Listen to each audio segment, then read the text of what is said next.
나는 참 포도나무요 내 아버지는 농부라. 이는 내게 들어있어 열매를 맺지 아니하는 가지는 아버지께서 그것을 제거해 버리시고 이는 열매를 맺는 가지는 열매를 맺게 하려 하여 그것을 깨끗하게 하시느니라. 너희는 내가 일러준 말로 이미 깨끗하여졌으니 내 안에 거하라 나도 너희 안에 거하리라. 가지가 포도나무에 붙어 있지 아니하면 스스로 열매를 맺을 수 없음같이 너희도 내 안에 있지 아니하면 그러하리라. 나는 포도나무요 너희는 가지라. 그가 내 안에 내가 그 안에 거하면 사람이 열매를 많이 맺나니 나를 떠나선 너희가 아무것도 할 수 없습니다. 사람이 내 안에 거하지 아니하면 가지처럼 밖에 버려져 마르나니 사람들이 그것을 모아다가 불에 던져 사르느니라. 너희가 내 안에 거하고 내 말이 너희 안에 거하면 무엇이든지 원하는 대로 구하라. 그리하면 이루리라. 너희가 열매를 많이 맺으면 내 아버지께서 영광을 받으실 것이요 너희는 내 제자가 되리라. 아버지께서 나를 사랑하신 것 같이 나도 너희를 사랑하였으니 나의 사랑 안에 거하라. 내 아버지의 계명을 지키며 내 사랑 안에 거하는 것 같이 너희도 내 계명을 지키면 내 사랑 안에 거하리라. 내가 이것을 너희에게 이름은 내 기쁨이 너희 안에 있어 너희 기쁨을 충만하게 하려 합니다. 내 계명은 곧 내가 너희를 사랑한 것 같이 너희도 서로 사랑하라 하는 것이라. 사람이 친구를 위하여 자기 목숨을 버리면 이보다 더 큰 사랑이 없나니. 너희는 내가 명령대로 행하면 나의 이제부터는 너희를 종이라 하지 아니하리니 종은 주인이 하는 것을 알지 못합니다. 너희를 친구라 하였노니 내가 내 아버지께 들은 것을 다 너희에게 알게 하였습니다. 너희가 나를 택한 것이 아니요 내가 너희를 택하여 세웠나니 너희는 너희로 가서 열매를 맺게 하고 또 너희 열매가 항상 있게 하여 내 이름으로 아버지께 무엇을 구하든지 다 받게 하려 합니다. 함께 읽겠습니다. 내가 이것을 너희에게 명함은 너희로 서로 사랑하게 하려 함이라. 아멘. 할렐루야.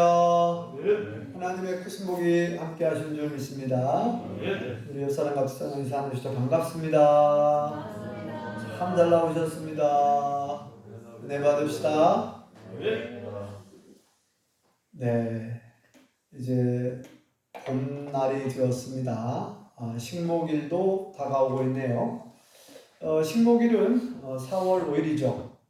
1949년도에 처음 제정이 되었더만요. 그래서 74주년이 돼가고 있는데, 그런데 지구 온난화로 인해서 날씨가 점점 따뜻해져가지고 4월 5일은 너무 늦다라고 그렇게 보고 있습니다. 그래서 지역마다 조금 다르겠지만 이제 식목일을 3월 5일로 해야 하지 않을까 그렇게 생각이 돼요. 지금 벌써 나무에 싹이 나오고 있죠. 이 나무의 수액이 이렇게 올라가잖아요. 이 봄이 되면 수액이 움직이기 전에 나무를 옮겨 심고 나무를 심는 것이 좋다고 그래요. 어쨌든 이 식목일이 되면 우리나라 사람들은 옛날에는 지금이야 뭐 그렇게 나무를 많이 안 심지만 옛날에는 한창 나무 심기 운동을 해가지고 저도 초등학교 때 나무를 심었던 기억이 나요. 성경에도 그런데 성경에도 나무 심는 내용이 나오더라고요. 성경에 보니까 우리가 지금 새벽에 이사야 말씀 보고 있는데 이사야 5장에 보면 하나님께서 나무를 심는 내용이 나오는데 극상품 포도나무를 심었다 이렇게 기록하고 있습니다. 극상품 최고로 좋은 품종의 포도나무를 심었다는 거죠. 그 나무를 심은 이유는 열매를 바라고 열매를 기대하고 심었다는 거죠. 포도나무를 심는데 관상용으로 보기 위해서 심는 사람은 거의 없죠. 하나님께서 포도나무를 심은 이유를 얘기하는데 이 극상품 포도나무를 심고 좋은 열매를 맺기를 바랬다. 자, 오늘 오늘 본문에 15장 말씀에도 포도나무 비유가 나옵니다. 오늘 본문에도 하나님께서 포도나무를 심었다 그렇게 표현을 해요. 포도원, 과수원, 포도원은 어디냐? 이스라엘 나라. 과거에 하나님께서 이사야 선지자를 통해서 말씀하실 때 이스라엘 나라에 극상품 포도나무를 심었다. 그러니까 이스라엘 나라에 그 포도나무는 누구냐면은 구원받은 이스라엘 백성들입니다. 하나님께서 택하고 하나님께서 구원해 내주신, 구원하여 하나님께서 구원하신 그 이스라엘 백성들을 가나안 땅에, 지금의 이스라엘 땅에 심은 거예요. 좋은 열매를 맺으라고 심었다는 거죠. 네. 그런데 안타깝게도 이사야서에 보면은 좋은 열매를 맺지 못했다는 거예요. 하나님의 기대에 못 미쳤어요. 오히려 들포도를 맺었다 그랬습니다. 시고 쓰고 별로 맛이 없는, 상품 가치가 떨어지는 들포도를 맺었다. 그런 표현을 쓰고 있고, 또 하나님께서 원하시는 열매는 정의와 공의라고 하는 열매를, 사랑이라고 하는, 사랑과 정의와 공의라고 하는 그런 좋은 열매를 맺기를 원했는데 그들은 포악이라고 하는, 악행이라고 하는, 우상숭배라고 하는 이런 나쁜 열매를 맺었다는 거예요. 먹지도 못하는, 하나님께서 가증히 여기는 그런 이상한 열매, 병든 열매, 안 좋은 열매를, 나쁜 열매를 맺었다. 그래서 하나님 너무나 진노하시는 것을 볼 수가 있어요. 자, 오늘 본문에 15장, 요한복음 15장 유명한 장이죠. 포도나무 비유로 유명한 장인데 이렇게 표현합니다. 오늘 말씀은 우리 하나님 아버지는 누구라고 그랬어요? 포도원의 농부, 포도원 주인, 농부가 나무를 심었대요. 포도나무를 심었답니다. 그런데 포도나무 원 줄기는 누구라고 표현합니까? 나는 포도나무다 그랬죠. 예수님 자신을 말합니다. 예수님은 포도나무래요. 포도나무 원 줄기. 그리고 우리는 뭐라고 그랬어요? 너희는 가지다 그랬어요. 가지. 근데 열매가, 포도 열매가 어디서 맺어요? 가지에서 맺죠. 원 줄기에서, 기둥에서 맺지 않잖아요. 기둥에서 맺는 건 좀 이상한 거예요. 네. 포도나무 원 기둥, 원 줄기에서 열매를 맺는 게 아니라 가지에서 열매를 맺는다는 거예요. 네. 그래서 오늘 본문에도 보면 열매를 맺지 않는 나무 가지는 어떻게 된다고 그랬죠? 네. 찍혀서 버리워지고 불살라진다 그랬습니다. 이것은 심판을 말하는 거죠. 네. 열매를 맺어야 되는데 열매를 맺지 않는 가지는 쓸모가 없다는 거예요. 그래서 잘라. 가지치기를 많이 해주죠. 특히 이제 포도나무를 보면 새로운 가지에서 포도나무 원 줄기가 있고 거기에서 새 손이 나오고 새 가지가 나오고 거기에서 열매가 열리는 것을 제가 알고 있거든요. 상식적으로 볼 때. 그래서 이제 포도나무 보면은 원 줄기만 놔두고 다 가지치기 해주는 걸 볼 수가 있어요. 그래서 이제 열매를 맺지 않는 나무 가지는 잘라줍니다. 그래서 오늘 말씀을 보면은 그 내용을 말씀하고 있는데 같이 한번 읽어보시죠. 1절과 2절을 읽어볼까요? 1절과 2절 시작. 나는 참 포도나무요 내 아버지는 농부라. 물은 내게 붙어있어 열매를 맺지 아니하는 가지는 아버지께서 그것을 제거해 버리시고 무릇 열매를 맺는 가지는 더 열매를 맺게 하려 하여 그것을 깨끗하게 하시느니라. 아멘. 내 아버지는 농부다. 예수님 말씀하는 거, 내 아버지는 농부이고 나는 참 포도나무고 포도나무 원줄이고 너희는 가지인데 열매를 맺지 않는 가지는 잘라 없어지고 잘라서 불태워 버리는 겁니다. 쓸모가 없어요. 그럼 어떻게 하면 열매를 많이 맺을 수 있을까요? 열매를 많이 맺는 방법. 지난번에도 얘기했죠. 지난번에 씨 뿌리는 비유를 통해서도 말씀드렸는데, 자, 이제는 포도나무 비유입니다. 포도나무 비유인데, 자, 포도나무 비유에서 열매를 많이 맺게 하려면 어떻게 해야 돼요? 우리가 여러분들이 집 근처에다가, 밭가에다가 심어놓은 감나무도 있고, 대추나무도 있고, 뭐 자두나무도 있을 것이 여러 나무가 있겠죠. 여러분들이 좋아하는 유실수를 얻기 위해서 나무를 심었을 거예요. 자, 나무를 심은 다음에 열매를 많이 맺게 하려면 어떻게 해야 됩니까? 네. 거름도 줘야 되고 가지치기도 해줘야 되고 이렇게 돌봐줘야죠. 네, 관심을 가지고 돌봐줘야 되는데 자 여기에서 예수님은 이렇게 표현을 합니다. 가지가 열매를 맺으려면은 가장 먼저 포도나무 원줄기에 꼭 붙어 있어야 된다.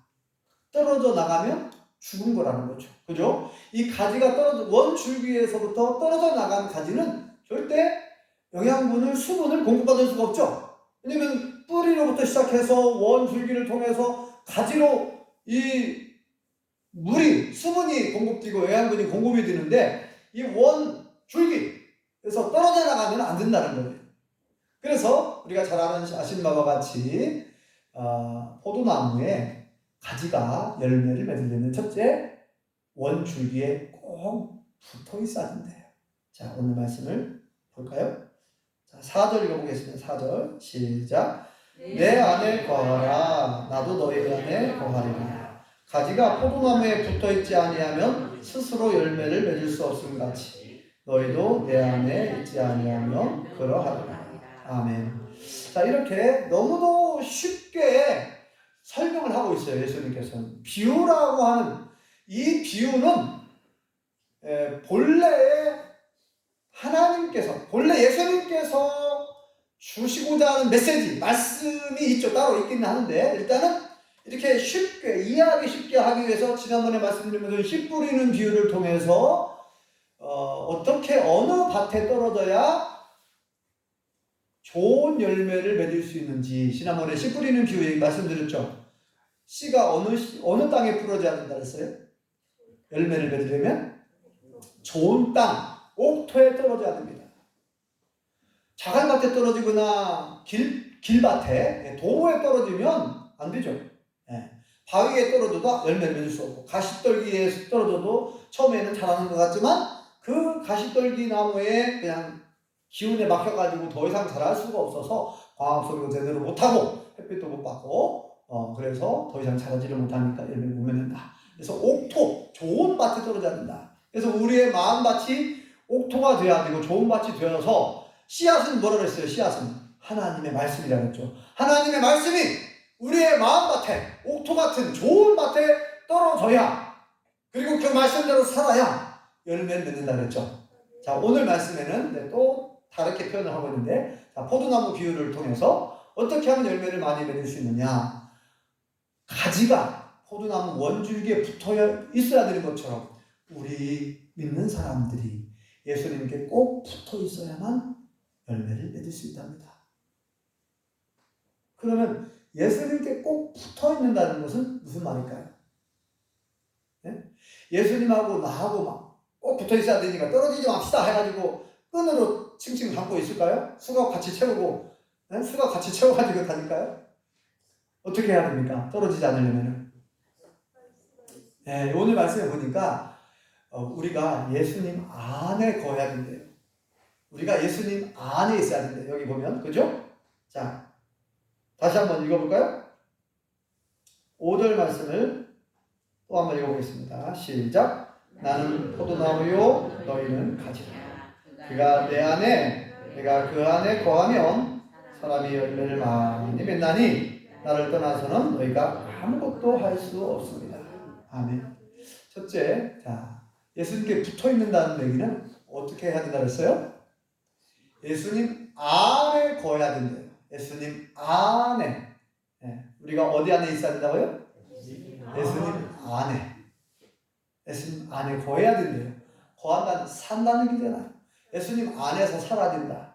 예수님 안에서 산다는 얘기는 무슨 말이에요? 지난번에 얘기했죠. 예수님의 말씀 안에 그 말입니다. 예수님의 말씀 안에 하나님의 말씀 안에서 살아야 된다는 거예요. 하나님의 말씀대로 순종해야 된다는 거죠. 그래야 열매를 맺는다는 거죠. 그러니까 지난번에 얘기했던 것처럼 하나님께서 성경을 주신 목적은 뭡니까? 이 말씀대로 살아서 복 받으라는 얘기 아닙니까? 이 말씀대로 살아서 행복하라는 거 아닙니까? 영원히 행복하라고. 이 땅에서도 행복하고 천국에서도 영원히 행복하길 원하시기 때문에 성경을 주신 거예요. 이 말씀대로 순종하라고. 한마디로 말하면 순종하라는 거예요. 그래야 열매를 맺을 수 있다는 거죠. 자, 예수님 안에 거한다. 이 말은 곧 뭐라고요? 예수님의 말씀 안에 거한다. 하나님의 말씀 안에 거한다는 말이고, 하나님 말씀 붙들고 살아간다는 것이고, 하나님 말씀대로 순종한다는 뜻이죠. 그렇게 되면 나도 너희 안에 거하겠다. 그리고 이 사람은 열매를 많이 맺을 것이다. 나를 떠나서는 너희가 아무 열매도 맺을 수 없다는 거예요. 아무 어떤 것도. 여기 보니까 강조되어 있어요.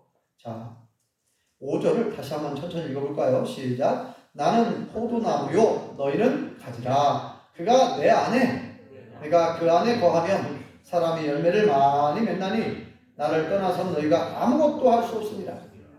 예수님을 떠나서는 아무것도 할 수 없다. 예수님을 떠나서는 아무 열매도 어떤 열매도 맺을 수 없답니다. 하나님이 원하시는 어떤 열매, 여기서 아무것도 할 수 없다. 하나님이 원하시는 어떠한 열매도 맺을 수 없다는 거예요. 예수님을 떠나게 되면, 말씀을 떠나게 되면, 하나님을 떠나게 되면 하나님이 원치 않는 열매를 맺게 됩니다. 하나님이 원치 않는 나쁜 열매를 맺어요. 그래서 다른 사람에게 피해를 주고, 다른 사람을 어렵게 하고, 평화를 깨고, 악행을 저지르게 되고, 죄를 짓게 되고, 죄의 열매를 맺게 되는 것이죠. 하나님을 떠나게 되면, 예수님을 떠나게 되면 그렇게 되는 거죠. 세상 사람들이 정한 윤리 도덕과는 다른 거죠. 하나님의 말씀을 떠나게 되면 죄라고 했어요. 성경은. 그죠? 성경에서는 하나님의 말씀을 떠나면 그것이 죄예요. 하나님 말씀에서 벗어나면 그것이 죄예요. 말씀대로 살지 않는 그것이 죄입니다.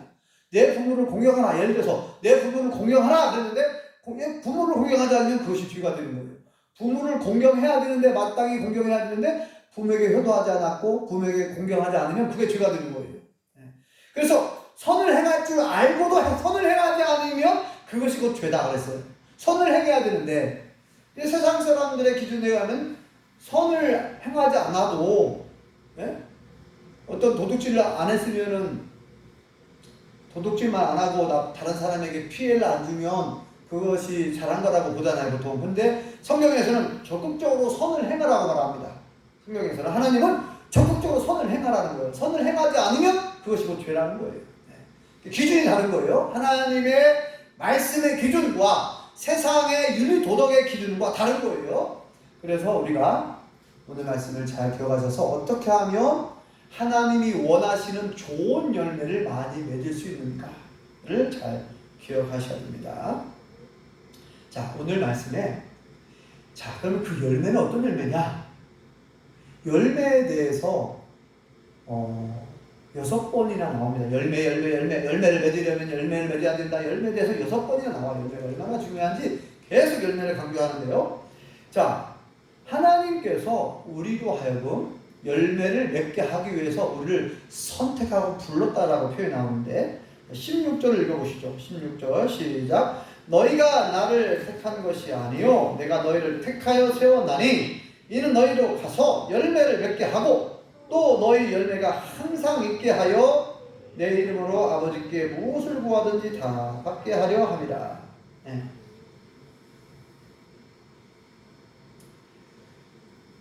우리를 택한 목적이 나옵니다. 우리는 보통 우리가 하나님을 믿기로 선택한 것처럼 그렇게 표현할 수 있잖아요. 나는 하나님 믿기로 했다고, 나 예수님 믿기로 선택했다고, 나 하나님을 선택했고 예수를 선택했다라고 그렇게 보통 말할 수 있는데, 그런데 뭐라고 말하면 거꾸로 얘기합니다. 너희가 나를 택한 것이 아니라 내가 너희를 택하여 세웠다, 이렇게 표현합니다. 하나님 먼저 부르신 거예요, 우리를. 하나님 우리를 불러주신 줄 믿습니다. 하나님의 자녀 삼아주신 줄 믿습니다. 자, 이렇게 표현하죠. 너희가 나를 택한 것이 아니고 내가 너희를 택하여 세웠다. 택하여서 세웠다. 직분을 주셨죠, 우리에게. 우리를 택하시고 그리고 또 직분을 주셨어요. 사명을 주셨습니다. 이렇게 우리를 택한 것은 너희로 하여금 열매를 많이 맺게 하려고 한다는 거죠. 그러니까 너희로 가서 열매를 맺게 하고 또 너희 열매가 항상 있게 하여 내 이름으로 아버지께 무엇을 구하든지 다 받게 하려 합니다.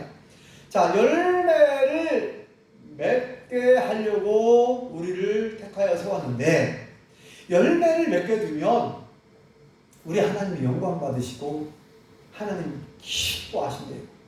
그런데 하나님만 기쁜 게 아니라 우리 또한 우리가 기쁨을 누리게 된다는 거예요. 우리가 행복을 맛보게 될 거라는 거예요. 그러니까 열매를 맺으면 하나님만 기쁘신 게 아니라 우리에게도 기쁨이 있고 우리에게도 행복이 찾아오는 줄 믿습니다. 여기 보면 11절에 보면은 우리에게 기쁨을 주시고자 합니다. 자, 11절 읽어볼까요? 시작. 내가 이것을 너희에게 이름은 내 기쁨이 너희 안에 있어 너희 기쁨을 충만하게 하려 합니다. 예수님께서 이 말씀을 하신 목적, 이유가 또 나오는데 우리에게 참된 기쁨을 주시려고 한다는 거예요. 참된 기쁨을 충만하게 하려고. 기쁨이 충만하다는 것은 결국은 행복한 거 아닙니까? 그죠? 우리 모든 사람들이 추구하는 것이 행복 아니에요? 행복? 참된 기쁨과 참된 행복. 기쁨과 행복은 떼어줄 수 없는 것이고, 행복. 뒤에 분 닫아주세요. 이 행복, 참된 기쁨. 우리로 하여금 참된 기쁨과 행복을 맛보게 해 주시려고 하신 이 말씀을 하고 있다는 거죠. 이 땅에서도 기쁘고 이 땅에서도 행복하지만 훗날에 천국에 갔을 때 우리에게 참된 기쁨과 참된 행복을 주시는 줄 믿습니다. 네. 자, 그래서 열매를 맺어야 되는데 그 열매의 이름은 무엇이라고 말씀하고 있나요? 그 열매의 이름은 무슨 열매죠? 오늘 말씀의 제목, 주보를 보세요. 빨리 컨닝을 하세요. 주보에 뭐라고 되어 있습니까?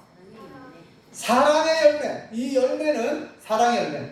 이제 열매가 여러 가지가 있죠. 여러 가지가 있는데 성령의 9가지 열매. 갈라디아서 5장에 보면 사랑과 희락과 화평과 오래 참음과 자비와 양선과 충성과 온유와 절제, 이렇게 9가지 성령의 9가지 열매가 있는데 이것을 하나로 딱 통합할 수 있는 열매, 사랑. 사랑 안에 이 모든 것이 다 들어있다라고 말할 수 있어요. 그래서 예수님께서 지난번에 말씀드린 것처럼 예수님께서 성경 전체를 딱 요약해가지고 엑기스로 주신 말씀이 있다 그랬죠? 네, 여기 나오잖아요. 위대한 계명. 마태복음 22장 37절에서 40절. 첫째, 뭐라고 요약했죠? 첫째, 너희는 마음을 다하고 목숨을 다하고 뜻을 다하고 힘을 다하여 내 하나님 여호와를 사랑하라. 둘째는 그와 같으니 내 이웃을 내 몸처럼 사랑하라. 이렇게 성경 전체를 요약해가지고 예수님 당시에는 이제 구약성경만 있었거든요. 그러니까 구약성경 전체를 요약해가지고 이것이 바로 핵심 엑기스다. 네. 이거를 구약성경을 꽉 짜가지고 엑기스로 주신 말씀이에요. 네. 하나님을 사랑하라, 이웃을 사랑하라. 이것이 핵심 메시지입니다. 결국 성경 전체의 말씀은 사랑하라는 내용이에요. 하나로 요약하면 하나님을 사랑하라. 네. 하나님을 사랑하면 하나님 말씀대로 순종하게 되어 있죠. 그래서 열매를 맺을 수밖에 없는 것이고. 자, 그래서 예수님께서 계속 강조하는데, 사랑의 열매를 강조하는데, 무려 오늘 17절까지 사랑이라고 하는 말이 9번이나 나옵니다. 9번. 계속 사랑을 얘기해요. 사랑을. 자, 9절 읽어볼까요? 9절. 시작. 아버지께서 나를 사랑하신 것 같이 나도 너희를 사랑하였으니 나의 사랑 안에 거하라. 이렇게 말씀하고 있고요. 자, 10절 읽어볼까요? 내가 아버지의 계명을 지켜 그의 사랑 안에 거하는 것 같이 너희도 내 계명을 지키면 내 사랑 안에 거하리라. 아멘. 계명을 말씀하고 있죠? 계명, 사랑. 10계명 아시죠? 10계명. 10가지 계명. 그 10계명도 사랑이라는 계명이거든요.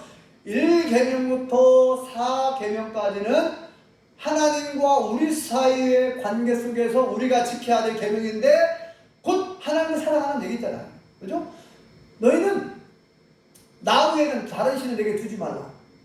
어떤 우상도 만들지 말고 그 앞에 절하지 말라. 여호와의 이름을 망령되이 일컫지 말라. 안식일을 기억하여 거룩히 지키라. 이게 하나님 사랑을 하는 계명이거든요. 그리고 5계명부터 10계명까지 5계명이 뭡니까? 5계명이 뭐죠? 내 부모를 공경하라. 마지막 10번째 계명, 내 이웃의 집에 있는 모든 어떤 것도 탐내지 말라. 이게 다 이웃사랑에 관한 계명입니다. 이웃사랑, 사랑이거든요. 이것을 예수님께서 요한복음 13장 34절에서 35절에 딱 한 가지로 요약을 해주셨는데 이걸 뭐라고 하나요? 새 계명이다. 새로운 계명. 새 계명을 너에게 주노니 서로 사랑하라. 내가 너희를 사랑한 것처럼 너희가 서로 사랑하라. 너희가 서로 사랑하는 모든 사람이 너희가 내 제자인 줄 알 것이다. 이렇게 말씀해 주셨는데요. 새 계명이라고 했습니다. 새로운 계명. 왜 새로운 계명이냐? 사실은 구약 성경에도 내 동포를 사랑하라, 내 이웃을 사랑하라 하나님 주셨어요. 그런데 왜 예수님이 굳이 새로운 계명이라고 말한 이유가 지난번에 말씀드렸죠. 왜 그랬죠? 왜 새 계명이라고 그랬죠? 내가 너희를 사랑한 것처럼, 이 말은 처음으로 주신 거예요. 내가 너희를 사랑한 것처럼, 예수님이 우리를 사랑한 것처럼 그 사랑으로 사랑하라는 거예요. 십자가 사랑으로 사랑하라는 겁니다. 예수님께서 우리를 사랑하셔서 우리를 구원해 주시려고 하나님의 보호자를 포기하고 2000년 전 사람의 몸을 입고 이 땅에 오신 줄 믿습니다. 예수님께서 십자가에 죽기까지 복종하시고 하나님의 뜻에 복종하시고 우리를 사랑하셔서 자기 생명을 포기하시고 자기의 생명을 내어주신 줄 믿습니다. 생명 다해 사랑해 주신 거예요. 예수님 무슨 말씀이냐? 내가 너희를 사랑한 그 사랑으로, 십자가 사랑으로 살아가라. 정말 어마어마한 얘기입니다, 사실은.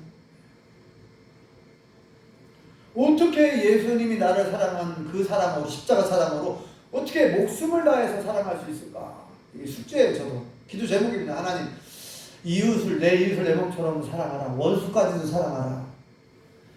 또 십자가 사랑으로 사랑하라. 그랬는데 어떻게 그게 가능할까요? 내 힘으로는, 내 의지로는, 내가 가지고 있는 조그마한 사랑으로는 안 됩니다. 그래서 늘 기도하죠. 하나님, 저에게 사랑을 부어주십시오. 예수님의 마음을 부어주십시오. 성령의 충만함을 주십시오. 그렇게 기도합니다. 우리 성도님들 다 그렇게 기도하고 있죠? 안현수 집사님 그렇게 기도하고 있나요? 솔직하게 대답해 주셔서 감사해요. 오늘부터 그렇게 기도해야 돼요. 네. 내 안에 예수님 마음을 부어달라고. 너희 안에 이 마음을 품으라고 했잖아. 예수님 마음 품으라고, 그죠? 너희 안에 이 마음을 품으라고. 그래서 예수의 마음이, 예수님 마음을 품으랬잖아. 우리 속에요. 예수님의 겸손과 온유한 마음, 사랑의 마음을 품으라고 했잖아요. 예수님의 사랑을 품어야 될 줄 믿습니다. 그래서 예수님의 사랑을 달라고 해야 돼요. 우리에게. 그래서 오늘 말씀에 보면 사랑하라고 계속 얘기합니다. 그러면서 예수님이 자신을 예수님 모델 되신 것을 이렇게 얘기하죠. 자, 12절 읽어볼까요? 시작. 내 계명은 곧 내가 너희를 사랑한 것 같이 너희도 서로 사랑하라 하는 이것입니다. 네. 예수님의 계명, 예수님 주신 계명이 뭐라고요? 내가 너희를 사랑한 것 같이 그랬잖아요. 내가 너희를 사랑한 것 같이 너희도 서로 사랑하라. 그 사랑으로. 그러면서 13절에도 그 얘기하고 있는데, 자 17절 맨 마지막 절 읽어보겠습니다. 결론 같은 말씀이죠. 또 17절 읽어보겠습니다. 시작. 내가 이것을 너희에게 명함은 너희로 서로 사랑하게 하려 함이라. 아멘. 포도나무 비유를, 예수님께서 지금 포도나무 비유를 말씀하신 마지막 목적이 이거라는 얘기죠. 내가 이것을 말하면, 내가 이것을 이야기한 것은 너희로 서로 사랑하게 하려고 한다, 그 말이잖아요. 예수님이 무슨 포도나무 과수원 이야기해서 뭐 하려고요? 포도나무 비유를 지금 하시는 목적은 이 비유를 통해서 깨닫기를 원하시는 거죠. 무슨 열매를 맺으라고요? 사랑의 열매를 맺어야 한다는 거죠. 너희로 서로 사랑하게 하려고 내가 이 말씀하고 있다, 그 말이죠. 너희로 서로 사랑하게 하려고 한다, 그 얘기예요. 그래서 이 사랑이라고 하는 열매는 아무리 강조해도 지나치지가 않습니다. 이 사랑이라고 하는 열매는. 그래서 이 사랑을 우리가 실천해야 되는데, 알고는 있는데 이 실천이 잘 안 되거든요. 그래서 이것이 아까도 얘기한 것처럼 우리가 기도해야 돼요. 왜냐면 내공이 필요합니다. 내공, 영적인 내공. 그러니까 알고는 있는데 이 실천이 안 되는 이유가 뭐냐면 내공이 안 쌓여서 그래요. 내 안에 하나님의 말씀을 순종하고 실천할 수 있는 그런 능력이 있어야 돼요. 영적인 파워가 있어야 되는데 그 능력이 어디서부터 옵니까? 나로 하여금 말씀에 순종하게끔 할 수 있는 능력, 결단하고 실천하게 할 수 있는 능력, 그 원동력, 그 힘, 내공, 영적인 내공, 그 영적인 내공 어디서부터 옵니까? 그것도 하나님이 주셔야 돼요. 그래서 하나님께 기도해야 될 줄 믿습니다. 하나님께 기도하면서 실천할 수 있도록 계속 순종할 수 있도록. 왜냐면 이게 처음에는 익숙치가 않아요. 습관이 안 되면. 근데 우리 성도님들 이미 이제 그 사랑을 실천하고 있는 분들이 많이 계시죠. 사랑을 실천하고 계시는데 뭐 우리 성도님들 다 잘하고 계시지만 우리 최고령자 유정기 권사님을 예를 들겠습니다. 우리 유정기 권사님이 몸은 불편하신 부분도 있고 또 이렇게 최고령자이시지만 뭐든지 음식을 나누려고 하는 그 모습을 제가 계속 보고 있습니다. 집에 뭐라도 막 음식을 장만해가지고 나눠주려고 해요. 그래서 지난주에도 콩죽을 끓여갖고 한 냄비로 콩죽을 끓여가지고 이 콩죽을 막 이제 마을 분들에게 나눠줬어요. 집사람은 심부름했다고 그러는데 저도 이제 맛있게 잘 먹었습니다. 이 연세에 지금 올해 연세가 93세로 알고 있습니다. 맞아요? 92세, 93세 최고령이시고, 그리고 뭐 얼마나 바쁘게 지내시는지 막 그 전동차 타고 쌩쌩 달리면서 막 여기 막 밭에 열심히 일을 하고 계시는데 그 와중에도 이렇게 콩죽을 끓이고 뭐라도 음식을 만들어서 나누려고 해요. 이것과 이게 귀한 예수님의 마음 아닙니까? 사랑은 뭐냐? 한마디로 말해서 사랑은 주는 거예요. 주는 거. 예수님은 우리를 사랑하시기 때문에 생명을 주셨어. 우리에게 생명을 주신 줄 믿습니다. 가장 귀한 생명을 주셨어요. 사랑은 주는 거예요. 사랑은 여러 가지 표현할 수 있어요. 여러분 사랑이 뭔가 알고 싶으면 고린도전서 13장에 가면 사랑은 뭐 사랑에 대한 정의가 쭉 나와요. 사랑은 오래 참고 사랑은 온유하며 사랑은 시기하지 않고 자기를 굳지 않고 쭉 나오거든요. 사랑이 뭔지 궁금하신 분 고린도전서 13장을 읽어보세요. 집에 가서 아셨죠? 고린도전서 13장에 가면 사랑이 뭔가 쭉 나와. 사랑은 한마디 말해서 주는 거라고 말하시는데 이렇게 예수님께서 우리에게 목숨을 생명을 주셨고 모든 걸 주셨잖아요. 주셨어요. 자, 사랑은 이렇게 나누어주고 베풀어주고 배려해주고 양보해주고 사랑은 주는 거. 주는 자가 복이 있다. 예수님 그렇게 말씀하셨죠. 줘라! 내가 넘치도록 흔들어 치워주나? 아니야 나 보라 이런 말씀하셨는데 주는 자가 복이 있대요. 주는 자가 오히려 손해보는 거 아닌가요? 근데 예수님은 주는 자가 복이 있대. 그리고 흔들어 넘치도록 그 표현이 너무 멋지지 않습니까? 우리 그 옛날에 어르신들 다 해보잖아요. 쌀을 뭐 곡식을 댈 때 되를 사용하고 말을 사용하고 하잖아요. 한 대, 두 대.